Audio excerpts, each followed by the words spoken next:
third grade. How are y'all today?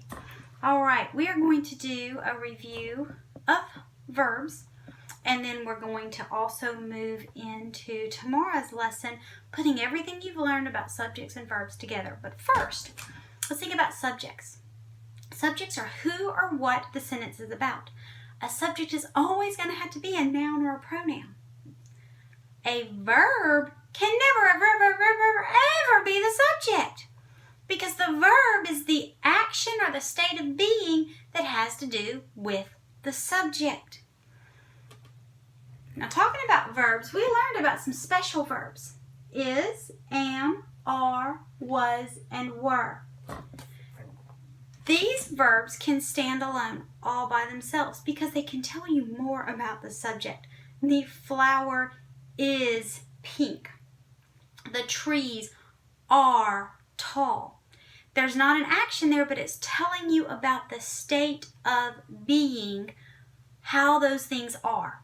So that's why I call them state of being verbs. You'll hear that a lot. On page 131, you're going to be looking at verbs in sentences like these, and you're going to underline them.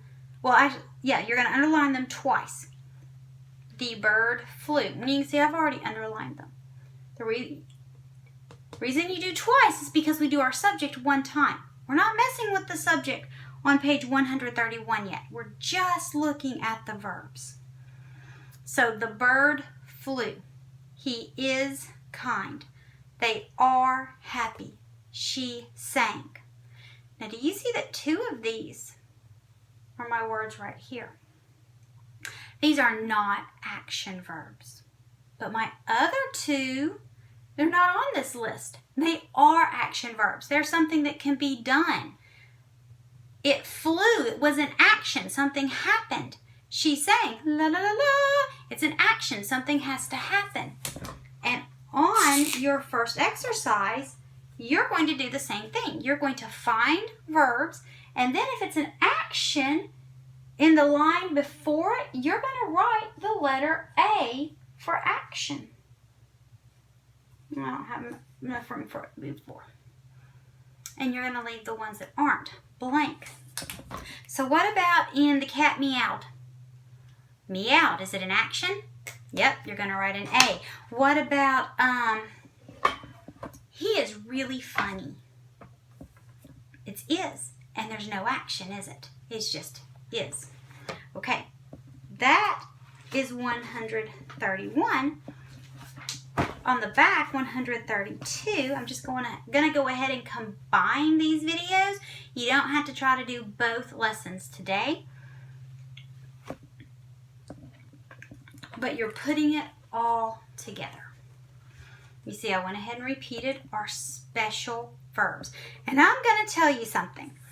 I know that in our lesson book, it taught us our subjects first and then our verbs. But I'm going to tell you, I always find it much easier to find the verbs first, because verbs are always going to be those special words. There's more, but for today, these are the only ones we're looking at. So the first thing I do I see this anywhere? Nope. All right, so I know there's going to be an action. What action happens? An eagle soared. Soared is what happened. And now I can ask myself, what soared? An eagle soared. So eagle, since my subject is underlined once, my verb is underlined twice. The pony is fast. I look, and sure enough, right there's one of my words, so I know right off the bat I need to underline it. Something is fast. What's fast? Pony. I look right here. Lee Smith won. I don't see any of these words. Which one of these is an action? Can you Lee? Can you Smith? Can you won? Oh yeah, I've won things before. I've won prizes. Now I wanted to do this to point out. This is only one person, but that's his first and last name. So you have to underline both of them. Or if you had a name like my daughter, Anna Kate, where it's two first names, but you always say them together, you would underline it all. If it was her whole name, Anna Kate Dunaway Dalrymple, you'd underline all of it. I am a teacher.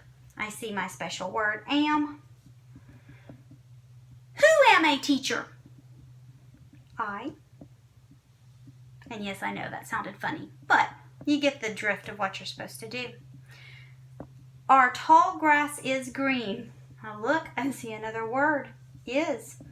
Something's green. What's green? Just one word, remember? Unless it's like a name or something, but you would say, oh, the tall grass. Okay, but what's the one word? What's the noun? Oops, that was supposed to be twice. Grass. That's how you're going to do Think A and B on page 132. And y'all have a wonderful, wonderful day.